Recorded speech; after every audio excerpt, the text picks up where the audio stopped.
And I realized I can do anything with the gray Prius. I can cut you off in traffic. I can do whatever because you can't identify me. Hello, officer. It was the gray Prius. There's 40 of them right here. It's the California Witness Protection car, I swear. Oh, so... That's so thank you. I'm sorry. My boss was too. My husband has one too. We have matching gray Prii. Okay. This is the definition of not cool, I know. So anyway, I'm also a big Disneyland fan, but I actually don't like, yay Disney folks, but I actually don't like going during gay days. See, at gay days, we're all supposed to wear the same thing. We're supposed to wear red shirts. This is so we can identify each other. 364 other days out of the year, we have no trouble identifying each other. But one day, we need red shirts. And it's kind of cool. You look out over Main Street and you see thousands of red shirts, and it's kind of empowering. But then, I'm also a Star Trek geek. I know what happens to red shirts, and it has nothing to do with singing animals. But I did say, I do love Disneyland. I will say, though, that Fantasyland is kind of misnamed. My Fantasyland does not include the singing farm animals. 7 dwarfs. I can work with that. Oh, I recently went to Oklahoma City, voluntarily, for my niece's wedding. My husband and I went.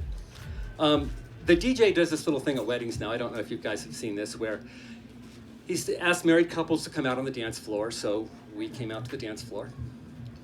And then he says, all couples married less than 3 hours, please sit down. So, of course, the newlyweds sit down. And then it's all couples married less than a year, sit down. All married couples less than 5 years, sit down. He got to about 20 years, and it was us and one other couple.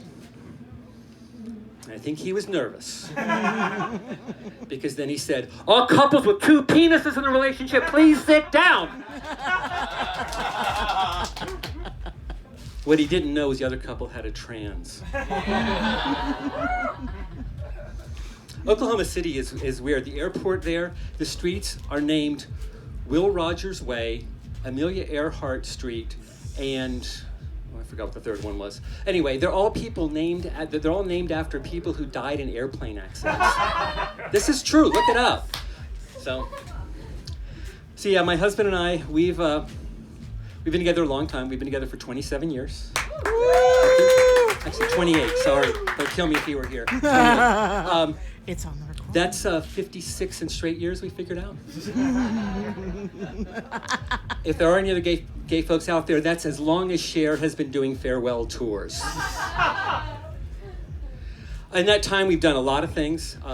We've gone scuba diving together. Gay men going down, figure it out. We've gone gay square dancing, which sometimes I realize, that is kind of redundant, isn't it? We recently went to the shooting range. I realize this is the NRA's worst nightmare.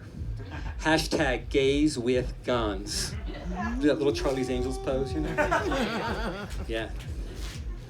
But even after all that time, we do have impossible questions. Every relationship has it. If you're not in a relationship now, you will have the impossible question. The one thing that your partner asks you that there is no good answer for. In my case, we had been on vacation, and he looked in the mirror and he said, have I always been this fat?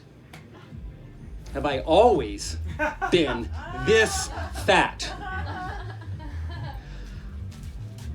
I actually, after way too long a pause, I actually came up with an answer for him.